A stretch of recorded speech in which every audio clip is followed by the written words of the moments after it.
They are off and running. Well, they have been off and running for a while, but now is the moment they've been waiting for all season long. We are so pleased to welcome in a men's cross country runner. His name is Collin McDonald. David, we will get to him in a moment, but how are you doing? It's down the stretch. We're getting there this fall.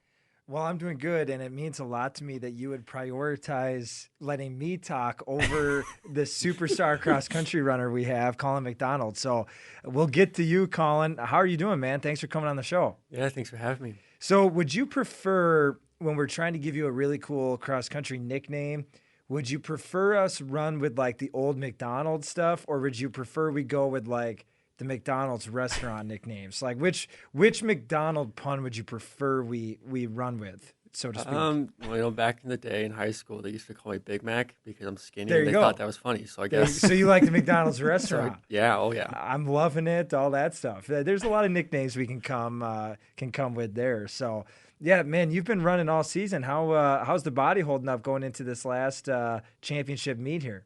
Yeah, you back off intensity, and so the goal is to let the body heal a bit, and so it's to that point that everyone on the team's feeling really good because we're no longer beat up. Yeah. The harder practices are a thing of the past, which I'm sure you guys appreciate. We had Coach Thiessen on the show a few weeks ago. Does he get sad when the practices get a little less intense, or he likes that too? I think he likes it because he gets to head back home earlier. There you go. Exactly. Everyone's happier. So, Collin, Ryan and I have been talking a lot about this season. You guys have had a good one so far. You guys are coming up on the last meet of the season, the UMAC Championship meet in St. Bonifacius this Saturday. We're going to get to that. We're going to talk about that meet specifically, but I'm just curious, this year's team, you're a senior, you've been on a lot of teams before. Every team's different. What has kind of set this team apart? What has this season's experience been? How has it been unique to all the other ones that you've been a part of? Yeah, it's definitely been different because even though I'm a senior, it's only my second year running, and so everyone on the team is either a second year or first year, and so there's a lot of inexperience across the board, and so it's just been really cool to learn to run together because we just don't really know how to run an 8K by ourselves, and so it's a lot of pack running. The guys' team, we try to stay together the entire race, and so it's been really cool, and we've been pretty successful at that so far. What's this year's team's identity been? Like, how would you describe this team in a few words if you had to? It's probably been the craziest and wildest team. We're a bunch of goofballs, I can tell you go. that. Which that's got to make it fun when you're out there running around in the woods. I mean, have things to laugh at. I mean, you got to enjoy that, right? Yeah, I mean every cross country team, they're all a little crazy just because that's just cross country. Who's sane and runs hundreds of miles over the summer. Yeah, there you go. And so, but there's definitely some crazier ones, and some guys that get like super serious before a race. But majority of us are just kind of messing around in the start line, which is really fun to be a part of. You're a unique breed, and that is definitely a compliment. So you are a senior, Collin. This is going to be your last conference championship. What are the emotions like? Are you thinking about it? Are you taking a moment to smell the roses? How do you feel a few days out? I'm going to dash your hopes and dreams. I'm actually going to be back next year. I will be a fifth year. Whoa, there we So, go. Breaking news. So He's coming back. This is like LeBron James announcing he's going to Cleveland, except this is bigger. So it's go. not the last one, but Okay. the feelings is definitely gain experience. Our whole team, none of us are graduating, and so we're just looking to really learn together and learn how to run together this meet. Because even though some of us are a little banged up, coming in a little injured, but it's a conference meet. There's nothing like it. It's different when you get up there and it's just the UMAC next to you, and you just go at it. Say more about that, Collin. Clearly, you care about the team. You've talked a lot about the team already, but for you personally, this date has been coming all year long, and you guys actually got to compete at the Crown Cross Country course a few weeks ago. You saw that course a few weeks ago. Now you're going to get to see it this Saturday. What's your personal mindset coming in? You want to be at your best. What's the key to do that on Saturday? Yeah, definitely just stick to the race plan, which we haven't talked a whole lot about yet, but considering the rest of the season, kind of our top three have been right next to each other, and then the two returners have up there, but they're a bit banged up, a bit injured, and so the goal is to stick together. I didn't get to run the meet last week, but I got to see the course, and so it's really hilly, and so we've been killing hills all year. What's the strategy on a course that has a lot of hills? I mean, talk me through. Say you're the coach and you're trying to teach me how to run a cross country meet. Now, besides me being in terrible shape and all that stuff, you'd have bigger problems than hills to get me ready. But how do you kind of teach a runner to attack hills in a race? Yeah, you really focus on arm swing, and Coach T has been doing that a lot. Is you really just got to quicken everything up on a hill. The temptation is kind of to slug it out and use a lot of power, but it's better to be quick on hills and then let just the downhill carry you and kind of recover on a downhill. And so you really just want to attack the uphill and then attack a little bit more. You want to talk about psychology of a runner. If I'm running next to a guy and we get to the top of a hill and he keeps running at that pace, I'm done. I'm like, he's got it. I'm just going to let him go. And so you can really destroy a lot of athletes at the top of a hill and just keep pushing a little bit. That's awesome. Do you shorten the stride up going up the hill and then lengthen the stride coming down? Yeah. Okay. That's awesome. Well, thanks for breaking down the hill running. So now that we have the hills down, Ryan, now we just got to figure out the other 5 miles of the race and figure that out. But Collin, your sport's very unique, and Ryan and I have talked a lot about this on our show this year. You guys, and golf is of the same mold. These other sports, they have these regular season games, and they need to win these regular season games to qualify for the postseason. So it kind of puts an importance on every game because you're trying to win these so you qualify. For you guys in golf, your sport's different in the sense that you have all these meets, but everybody's going to make that championship meet the last Saturday of the season. So how do you guys still put an importance on every regular season meet? How do you motivate yourselves there? And then also, how do you really prioritize getting yourselves running your absolute best going into that last meet of the season? Yeah, it definitely starts from the beginning. It's we don't have to worry about record, and so we circle the date every year. It's like conference, that's the meet we want to be at our top, and everything about us, there's no small drill, there's no free throw shooting. I can't go in the gym at 2 a.m. and just shoot reps and try to get prepared that way. It starts in June, and it is consistent running, and so you really prepare at the start, thinking, okay, look, we start in the summer, which is not officially NCAA. Don't worry. But Ryan, can you cut that out when we edit this? But yeah, it's really we focus on that date, and the rest of the meets are kind of like we want to get faster, and it kind of depends on the course. At the championship last year was a pretty fast course. This year it's a pretty slow course, and so you kind of think you got to throw everything out the window immediately and be like, okay, look, the rest of the meets this year were about time. It was about getting faster, learning how to run together. This meet, you got to beat some people because they score the other meets, but I don't care where we place against St. Olaf. They're not in our conference. I care where we place about Superior and Crown. Those are the guys we got to go after. And so it's a lot of, you really got to switch your mindset 180 coming into it. And that starts, way back in June. That's awesome. Thanks for that breakdown. So as you look at some of the teams in the conference, what's kind of the layout? Who are some of the teams that you guys think you're going to be running neck and neck with? And what's kind of your guys' goal as you enter into this meet here on Saturday? Yeah, I think the consensus is Crown is kind of the target we got. They have the best runner in the conference. He's probably going to go out and win it. And if you don't know how cross-country scores, getting first place, that's only 1 point. And your top 5, whatever place you get, that's the number you get. And then you just add up your top 5 positions. And so with the big one, it's definitely hard because now you got to beat the other 4 guys with your 5 guys. And we don't have that top runner that can go run with Jeremiah from Crown. And we just got to stick as a pack because our top 5 are better than Crown's 5th runner.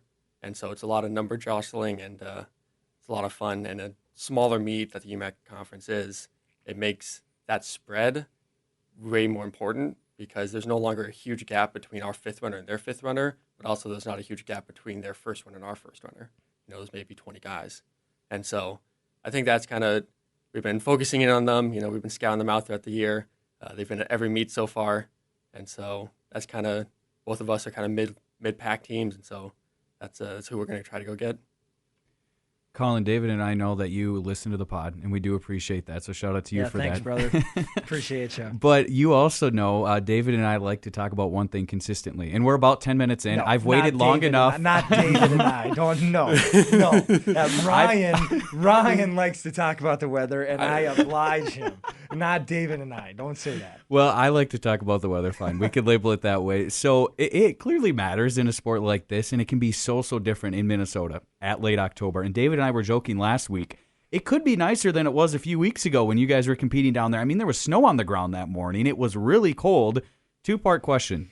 How often are you looking at the weather this week? And then the second part, just paint a picture for us. What is the perfect, most ideal condition to be running for all the marbles, in your opinion?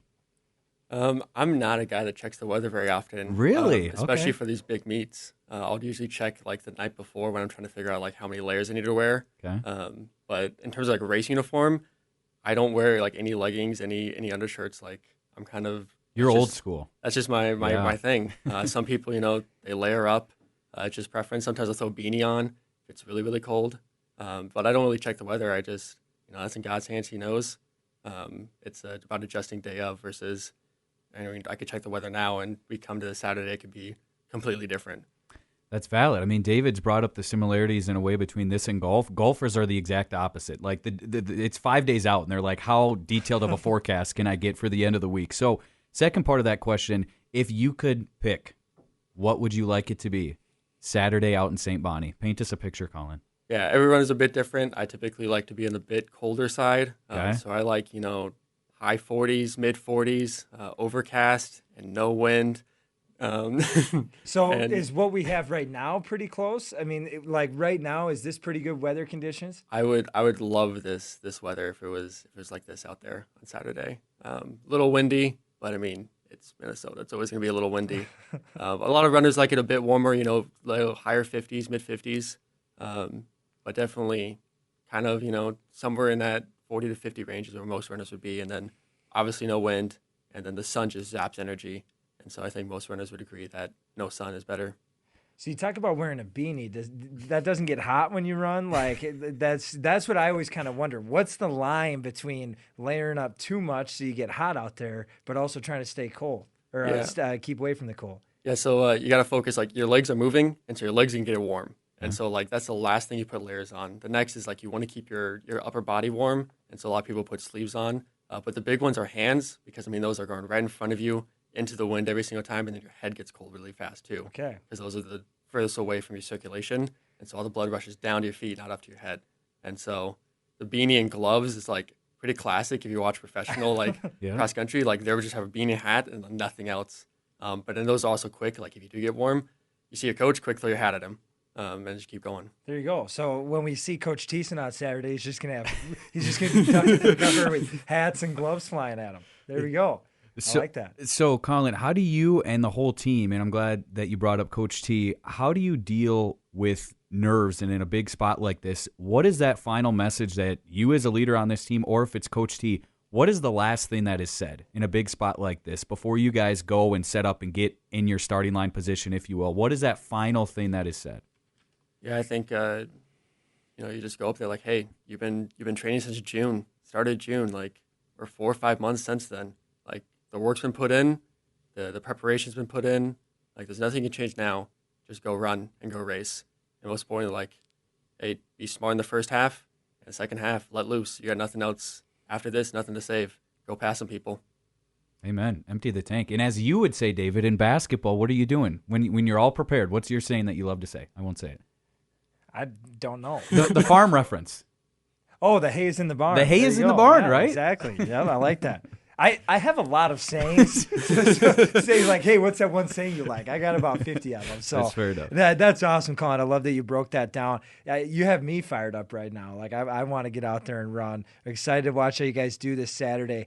You answered this question a little bit, but I still want to ask you, how do you stay connected with your teammates out there? Because Ryan and I have talked about it. It's unique in so many ways. We've already talked about some of the things that make it different from other sports, but also like you're out there by yourself. Like every other sport, basketball, football, volleyball, soccer, it's a connected unit. Like everyone's playing together. Like I can't be successful unless the person next to me is being successful. In cross country, there's a team aspect. You're getting a team score, but you're out there very individually. And it's a sport that highlights the individual. So how do you stay connected with your teammates on the course? I know you said you guys kind of run as a pack, but do you guys have any sort of like if you cross someone, you see someone, are you giving them a thumbs up, a wink? Like, what's the communication on the course kind of between the teammates? Yeah, Coach D actually was surprised after the podcast last time. He's like, "We have hand signals now."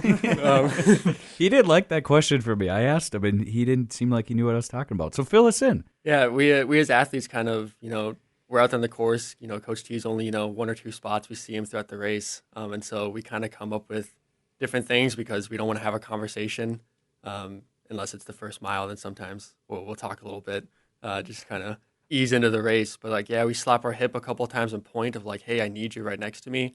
Like, I'm hurting right now.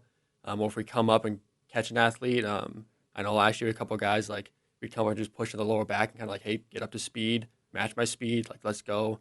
It really is like, it's a team sport with 5 people, and your mental mindset, like anything to kind of distract you, I guess, from the pain that is inevitable is definitely going to help you. And so you try to check in either, hey, there's someone 3 guys ahead of me, I'm going to catch that guy within the next mile. Or it's, hey, what a nice tree this is. I don't know. you do anything before, because the moment you start thinking like, man, my legs are tired, like I'm breathing too heavily, this isn't going well. Like the moment you start thinking that way, you're done. You're going to slow down. And so we'll come up and also say head check to each other every now and then on the course if we see them. And that's just start the head and you just go through like, what are you thinking about? What are you looking at? Don't want to be looking down. You want to be looking up. What's your arms doing? How's your turnover rate of your stride? Is it fast? Is it slow down? Just kind of, you got to be in tune with your body out there. Do those hand signals ever backfire? Like you try to push a guy in the lower back and like you shove him over, like that's ever happened, or not usually? No, okay, haven't seen that one yet. I like that. What's Coach Thiessen like out on the course? Is you're running, like, is he very serious? Is he kind of making you laugh? Like when you turn a corner, you see Coach Thiessen there. What's he doing? What's he saying? Yeah, he definitely makes you laugh, but it's because he's like super serious, which is like funny because he's not like serious of like, oh, you got to do good. He's just kind of like, he's just there. He's like, you guys have already done the work. I'm just here. Exactly. And so, he'll usually, shout arms at you, try to get you to think about whatever you need to, whatever he sees. For me, it's usually turnover rate. My turnover is a bit slow. And so he's always like, hey, quicken up. He usually finds a hill and helps us, encourages up a hill. Anytime you see the coach, you kind of instinctively like, oh, I got to run a little faster. Yeah, Coach is looking. Yep. And So, Collin, I've asked this to a number of athletes, and you're included in this. I'm fascinated with the buildup in food, how it fuels different athletes, whether it be the night before a big game, match, meet in your case, and then the morning of. So what do you do before a big race, whether it be snacking or night before a meal? What's the line between I need to get whatever is your go-to thing, a good amount, or too much? What's the line between too much and not enough? So when we go to Friday night, is there something you're going to eat specifically? Or Saturday morning, is there something that has to get in your body? Yeah, I think a lot of runners are pasta people. Yeah. So pasta is usually a go-to on Fridays. Do you ever do the Michael Scott, like pound a bunch of pasta like 5 minutes before you run the race? No. We got a carbo load? We don't carbo load. We're only running 5 miles. We don't need to. But my morning of, I have to have eggs. Okay. That's a thing. Even though like, how do you do your eggs? Either I'll stop at Brewster's on the way. Okay. Get a bagel with some eggs on it. Okay. Or I'll scramble them. Okay. Put some milk in there. Throw some salt. Some pepper? Some spice. Okay. Yeah. Okay. Some ham usually and some cheese. Oh. Throw that together. Ooh, and, okay. And you're good to go. Sounds good. When you cook these eggs, what is the exact like temperature? What are you cooking these at? Now David's taking shots at me. I'm giving Ryan a hard time. Any other weather or cooking questions you have? No, that's it. Right. I like it. You can keep it going. So, yeah, that's really all I had before that. I mean, is there anything that you as a team preparing before a race where you guys check with each other like, hey, do you got your fluids? Like fluids too. Do you got your whatever you need before a race? Is there something that you all do in the hours leading up? Are you all unique in that way? Yeah, we'll send in our text message like stream, hey, are you guys hydrating? Because that's a big one. So we kind of remind them like, hey, hydrate. A lot of runners don't eat enough, and so I'll typically, throw in like, hey, eat something. Don't starve yourself. You need those calories. But then it's also typically every morning of a race, I'll throw in a verse and just a little devo and like, hey, let's check in. Like this is for God. Like let's not get too confident in ourselves. Yeah. Like we're out there representing Him. There's obviously some other Christian schools in our conference, but there's also some public ones, and we're really cool in their aspect of I see these guys all the time. Like every single race has been with Crown. In basketball, soccer, you see them twice a year. Yeah. And so it's been really cool that I know Jeremiah from Crown really well. And so every time I see him or a couple of guys from Bethany, I'm like, hey, what's up? And it's just it's a camaraderie between not just Northwestern, but an entire sport. And so it's really cool. That's awesome, man. And my last question for you, and you're starting to touch on it a little bit. Can you just describe your time as a Northwestern athlete? I know I thought you were a senior, so I thought it was coming to an end. I guess you kind of are a senior, but you're coming back next year. So you have another year of this, but so far in your career, what has it meant to be a student athlete here at Northwestern? How has it impacted you? And why, if you're talking to a cross-country runner who's thinking about coming to Northwestern, why is Northwestern such a fun and special place to compete? Yeah, I mean, I transferred in, and when I transferred, I thought my career was done when I went to college, but then I transferred to Northwestern and reached out to Coach Dean and was like, yo, is there a possibility of running? He's like, absolutely.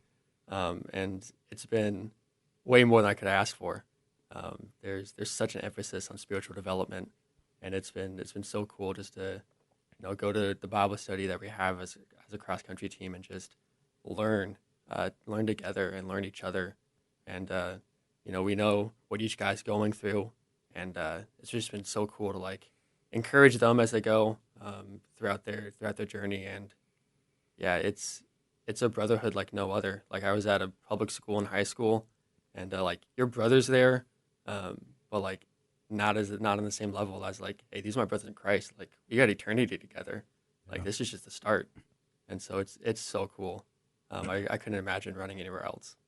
That's incredible, Collin. Thank you for that answer, and thank you for joining us today. That's all I got for you. I'll let Ryan kind of send us out, but good luck this Saturday, man. We'll be cheering for you and really appreciate the time today. Yeah, thank you. I echo that, but Collin, I got to mention as well, I know as an athletic department, we're happy that you're going to be back because you're great on a camera. I mean, people may not know this, but the guy's really good on a camera, so to be helping us out with the games for the rest of this year and next year, if you'd be willing to do that, we would appreciate it. But when you're watching Northwestern football and you're sitting at your house with a tear in your eye because the camera work is just so beautifully done, that is Collin McDonald right there, 9 times out of 10 doing it. So nice work, man. We're glad you're back. Hey, why don't you just get a couple more degrees? Why don't you stick around another 4 or 5 years? We could use you. Thanks so much, Collin. Good luck on Saturday. Yeah, thank you. Thanks, man.